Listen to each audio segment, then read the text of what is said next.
take over the second half of the game. And, it's funny. Years ago, I remember this was like 25, 30 years ago. I was at, some event or something. And some parents were talking about they wanted to make sure that, the school saw their kid, the big school saw their kid. And I said, trust me, if your kid's good enough, he'll make the pros. Figure out a way to make the pros. Too many parents think you have to go a certain route for your kid to be successful. They've done studies that it's much more important to send your kid to a college that fits than Princeton. But it's really hard to tell parents that, keeping up with the Joneses, got to go to a blue blood. So here's the top 12 players, in my opinion. We can argue about it, the bottom, but the top 12 players left. Some would have, Andrew Wiggins in there, but the top 12 players left. Luka didn't go to an American college. Jaylen Brown went to California. Marcus Smart, Oklahoma State. Steph Curry, Davidson. Klay Thompson, Washington State. Jimmy Butler, Marquette. Now, Spencer Dinwiddie, Colorado. There are a lot of football schools in there. And you say, whoa, there's a Kentucky guy and a Duke guy. Mm-hmm, yes. 2 from college blue bloods. Well, what about the Nova and Michigan State guys? No, they went in the second round. Doubted, overlooked. Much like NFL quarterbacks, shouldn't they all come from Ohio State? I mean, Alabama? Shouldn't they all be from, the blue bloods? Notre Dame? 5 stars? Go to a linear progression to college? And then you go to the NFL. But that's not the way it is. A couple years ago, there were 3 quarterbacks starting from North Carolina State and 2 or 3 from Cal.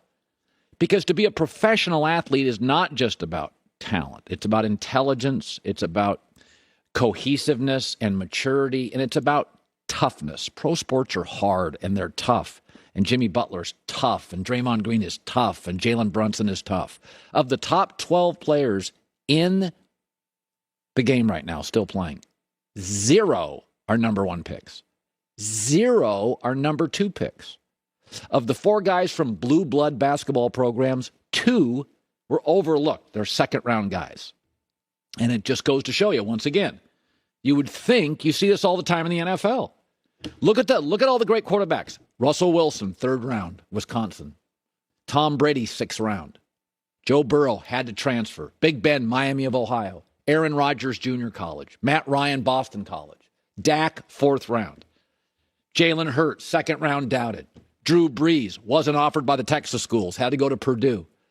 Time after time after time after time, when we get to the playoffs, the hard slog of going through the playoffs, the tough guys survive. It's not the blue bloods. It's not the pampered. It's not all Kentucky guys. It's not all Duke guys. For years and years, it's changed now. But I can remember about a 10 to a 15-year period where Duke guys stunk in the NBA.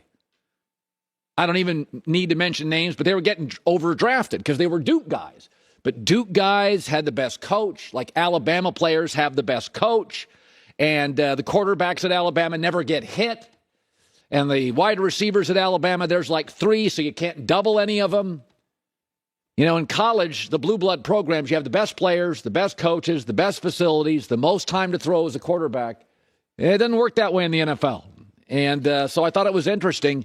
Jason Tatum's from a blue blood school, and Bam Adebayo is from a blue blood school. But Jalen Brunson, Villanova, 2nd round. Draymond Green, Michigan State, that's a blue blood, 2nd round.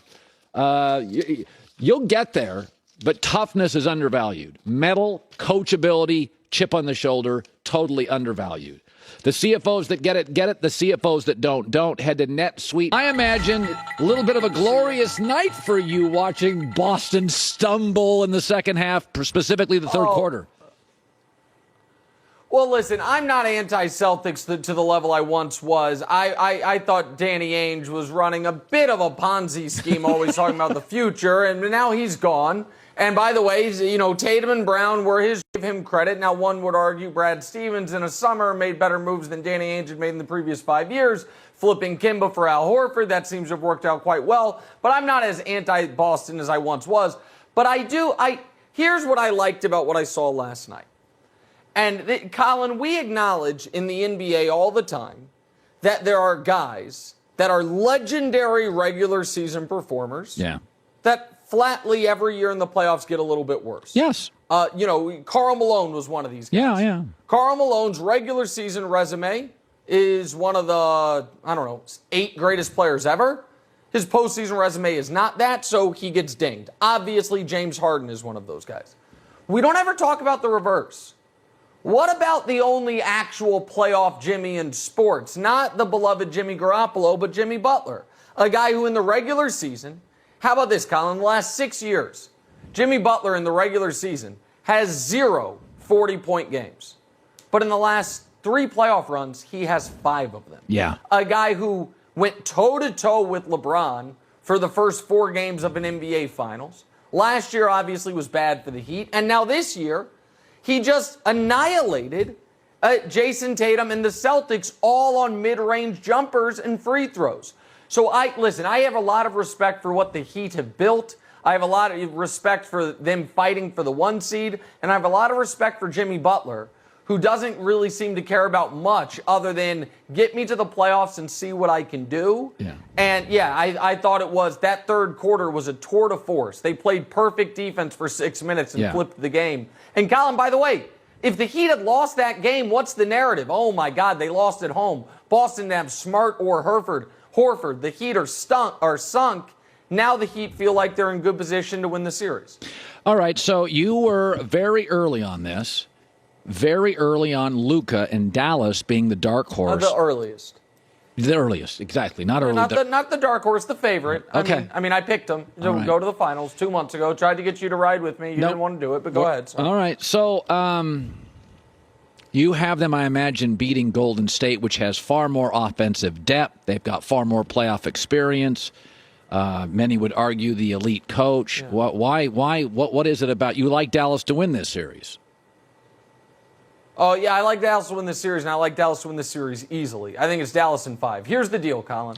So the simple explanation is that, I told you 2 months ago that 15 years ago we saw a 22-year-old transcendent talent who, looks for the best pass for, he looks for the best shot, who's 6'8", who's stronger than he even looks, carry somewhat of a hodgepodge cast of no other All-Stars to the NBA Finals, and we're going to see that again. So the simple version is it's a legendary player who's been playing at the highest stakes against grown men since he was 16 years old, and this is the next step in his arc towards being one of the greatest players ever. The more complicated explanation, however, is one about the X's and O's of this series, and I think I've got a few things that'll shock you. Did you know this year against the Mavericks, Steph Curry averaged 20 points on 39% shooting, 29% from 3. Did you know that this was, in fact, against the Mavericks, Steph Curry averaged 67% from the free throw line? One would think maybe he was beat up a bit. I think this is an awful matchup for the Warriors. I think it's the worst possible matchup for the Warriors because they are going to have to go either offense or defense, and it's not hockey and you can't do shifts. You're going to have Steph, Poole, Clay, and Draymond out there in your crunch time minutes. Who's your 5th guy? Well, if you want to have another rim protector, because Draymond's going to be out on the perimeter at times trying to guard Luka, you go Looney. Now you have no offense because now you have 2 guys the Mavs flatly will not guard in Draymond and Looney, and that can wreck you. So, okay, now we're going to go Wiggins. We're going to go Wiggins out on the as our 5th guy. Okay, then you have 1 rim protector, and he's Draymond, who's also the only guy who has any shot to guard Luka. So you send him to guard Luka. Now you have no rim protection. You leave him inside. Now you're asking who to guard Luka. I think that Jordan Poole's defense is going to be exploited. I think they'll only target Steph Curry when they really have to because Poole's the more exploitable one. I think missing Gary Payton Jr. actually really hurts him in this series. I think the Mavericks win tonight. I would not take Dallas +5. I'd take Dallas on the money line. I think they win both in Dallas, and I think it's 3-1, and Luka's not blowing a 3-1 lead. Yeah, I think that right now Dallas is rolling on all cylinders, and I don't know why people would listen to me on this one except for the fact I've been right about the Mavericks every single step of the way, every game they play. Humility is one of my favorite qualities for Nick Wright. Now, yeah. So you like Daryl Morey. I like Daryl Morey. But we went and looked up a couple days ago championship teams over the last decade. You don't have to be perfect. You can have flaws. What you can't have is a terrible contract. It literally lessens your bench. lessens your flexibility. You sign James Harden long term, you'll have the worst contract in the NBA for 4 years. Now, Daryl Morey made a promise, probably told him privately, I'm going to sign you. But it's very easy, since the fans and media will support you, that the owner for the Sixers could come in and say, Daryl didn't get it okayed by me. We're not signing him to a long contract. I think it takes them out of the championship window. 50-45 for Harden is you're out. You're not winning championships. You're not doing it. You won't have Milwaukee's bench or Boston's bench or Miami's bench. What do you do with the Harden factor? Because deep down people believe Daryl Morey promised James Harden, you're here to end your career. Oh, well, I don't know if Daryl did that or not. I haven't heard that he made any promises. I understand why people would think he did because they have such a long-term relationship. But Daryl's not a dumb man. And Daryl knows he's, the one thing he hasn't done in this league is win a championship, make the finals, despite having some great teams. I think everything